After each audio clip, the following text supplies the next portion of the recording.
Di awal drama, kita akan bertemu dengan seorang anak kecil bernama Kim Jong yang nantinya akan tumbuh menjadi pria ganteng dan pemberani.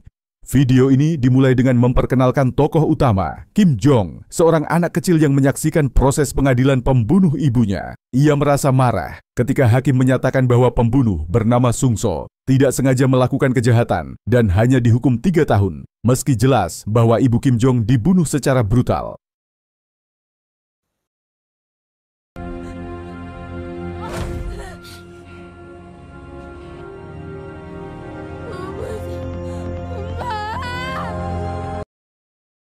Dua 12 tahun kemudian, Sung So mencegat seorang supir taksi dan memukuli dia.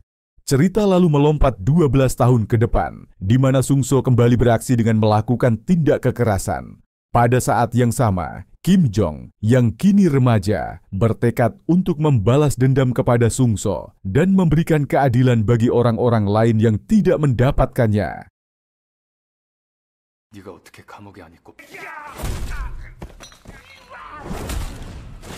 Di Akademi Polisi, seorang pengajar menjelaskan tentang kasus dingin yang belum terpecahkan. Kim Jong dan teman sekelasnya menerima pelajaran tentang kasus dingin, yaitu kasus pembunuhan yang sulit dipecahkan karena kurangnya bukti. Mereka didorong untuk memecahkan kasus-kasus tersebut demi memberikan keadilan kepada masyarakat. Jion memeriksa kasus seorang pelaku kejahatan yang dibebaskan, meski hukum yang dihadapi tampak tidak adil. Kim Jong menemukan sebuah kasus kejahatan di mana preman menyerang sebuah keluarga dan pelakunya lolos dari hukuman karena manipulasi hukum. Kejadian ini mendorong Kim Jong untuk bertindak sendiri, melakukan selidik dan mengambil tindakan untuk menegakkan keadilan. Kim Jong marah, menghabisi Sung So hingga tewas, meski pelaku sempat ingin meminta maaf. Pada akhirnya, Kim Jong mengambil langkah ekstrem untuk membela diri dan menegakkan keadilan dengan membunuh Sung So yang telah menghancurkan hidupnya dan keluarganya. Tindakan ini kemudian memicu perdebatan publik mengenai keadilan dan hukum, memunculkan reaksi beragam dari masyarakat dan penegak hukum.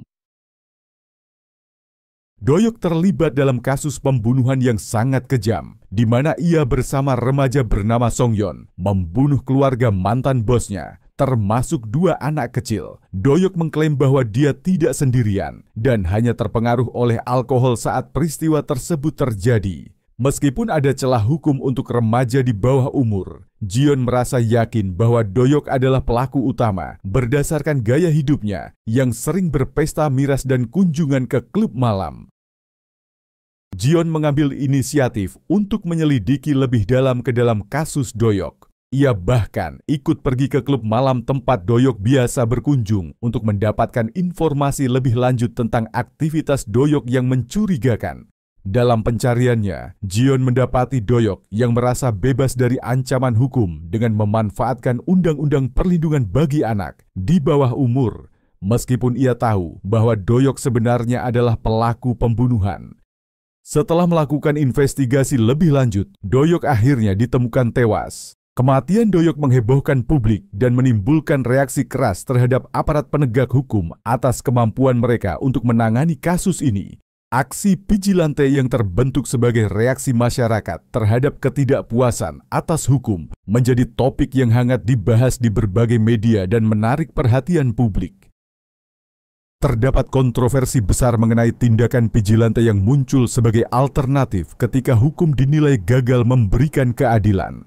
Mbak Susan menjelaskan bahwa pelaku seringkali memanfaatkan celah dalam undang-undang yang berdampak pada korban dan keluarga mereka. Diskusi ini mempengaruhi sudut pandang masyarakat terhadap vigilante, di mana ada yang mendukung aksi tersebut dan ada pula yang mengecamnya sebagai tindakan main hakim sendiri.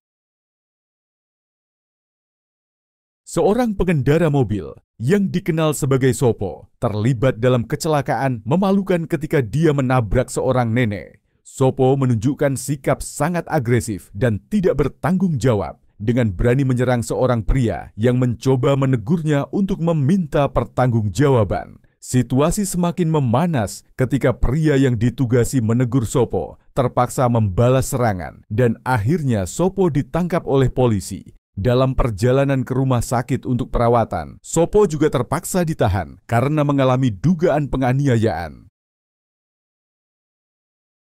Polisi terlihat sangat marah dan frustrasi mendengar berita tentang penabrakan tersebut, dengan beberapa di antara mereka sudah tidak sabar untuk menangkap pelaku dan menegakkan hukum. Kakak Sopo, yang dikenal sebagai Jarwo, mulai memberikan tawaran damai sebesar 3 juta won untuk menghindari konsekuensi dari perbuatannya.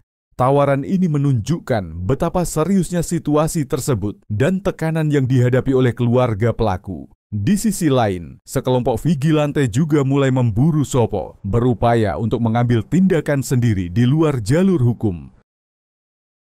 Sopo yang terbaring sakit di rumah sakit mengalami situasi yang semakin berbahaya ketika para vigilante berusaha untuk menyerangnya lagi, menunjukkan betapa sangat dinginnya suasana setelah tindakan kejamnya. Dalam situasi kacau itu, Sopo berusaha untuk menghindar dan mengakui kesalahannya, berharap mendapatkan hukuman yang paling berat di pengadilan sebagai bentuk penebusan diri.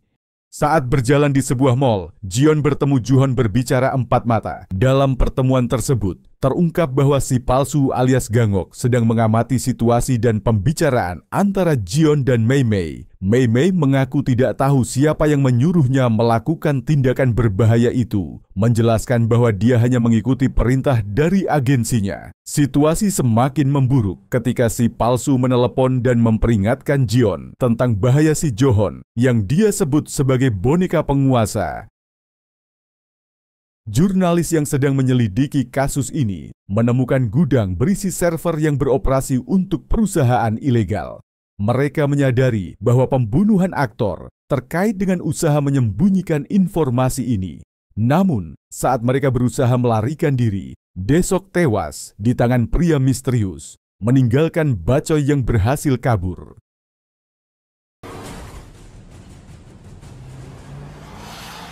Keesokan harinya, berita tentang kematian aktor dan skandal koin kripto menghebohkan publik.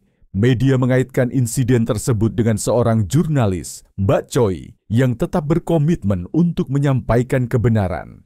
Di sisi lain, si Samdo merasa terancam karena identitasnya sebagai dalang kejahatan terungkap. Rocky, seorang pembunuh bayaran, diperintahkan untuk membunuh Mbak Choi. Dia bekerja sama dengan anak buahnya, Acui, untuk menyelesaikan misi tersebut. Namun, Johon mulai menyadari bahaya yang mengintai dan berusaha menghentikan Rocky.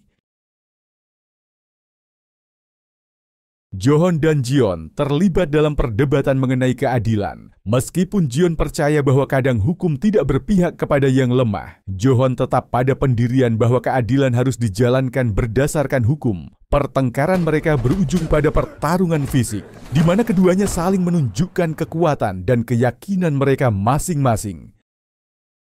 Pendeta Shin sedang berada dalam situasi pelik ketika dia menghadapi tuduhan bahwa dia terlibat dalam penjualan narkoba dan penipuan.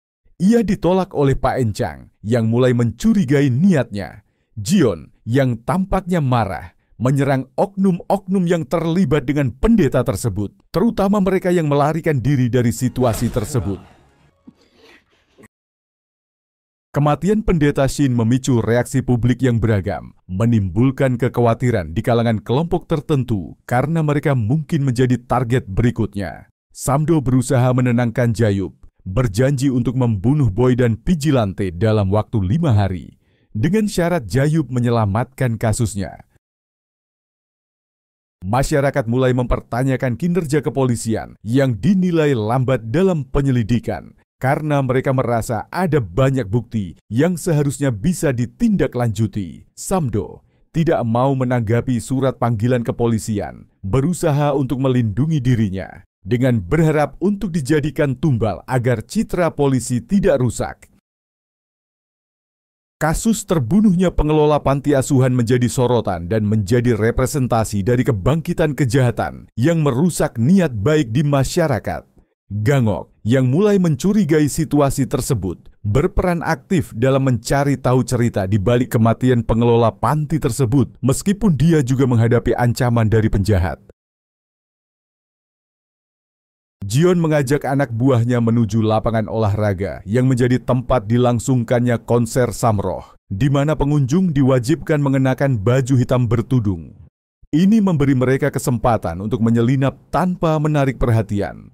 Mereka berfokus pada mencari informasi tentang keberadaan Vigilante dan Rocky yang teridentifikasi melalui kamera CCTV. Namun, mereka mengalami kebingungan karena banyaknya orang yang mengenakan kupluk hitam.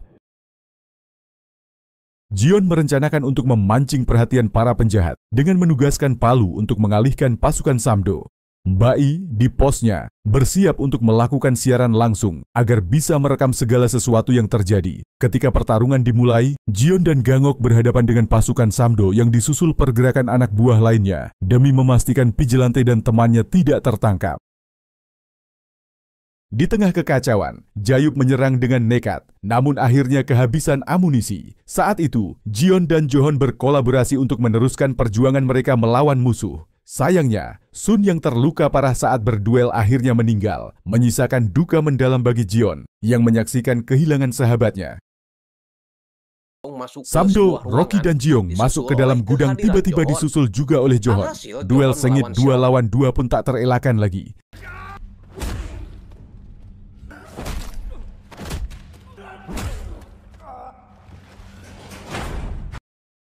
Dalang utama di balik semua ini bertepuk tangan puas melihat mereka sedang adu jotos, kayak domba Garut.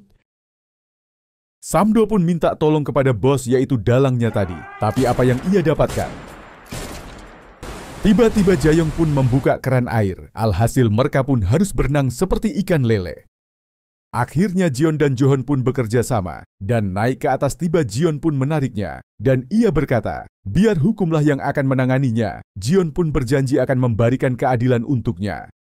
Entah dari mana Rocky datang, lalu melemparkan pisau dan mengenai lengan Jion, dan di belakang Jayus pun mengambil pistol dan menembak mereka berdua. Johon pun bangkit dan menghajar Jayus hingga almarhum. Di belakang Rocky bangkit, berusaha untuk membunuh Johon. Namun Jion sekuat tenaga menghalanginya dan membalikan pisau hingga Rocky ikut almarhum.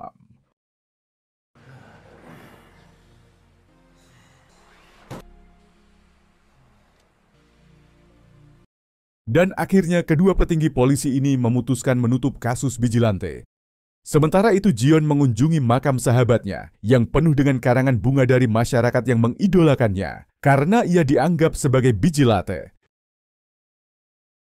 Di saat melamun Jion melihat berita di TV, mendengar pernyataan dari petinggi kepolisian bahwa Jayus meninggal satu-satunya polisi yang meninggal untuk membela kebenaran, yang seketika itu membuat Jion pun mual pengen muncrat.